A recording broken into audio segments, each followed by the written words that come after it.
Alright, hey, it's Locksmith.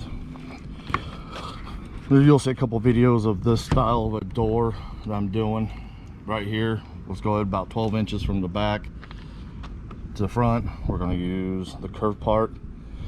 Make sure you have the tool facing the front of the vehicle.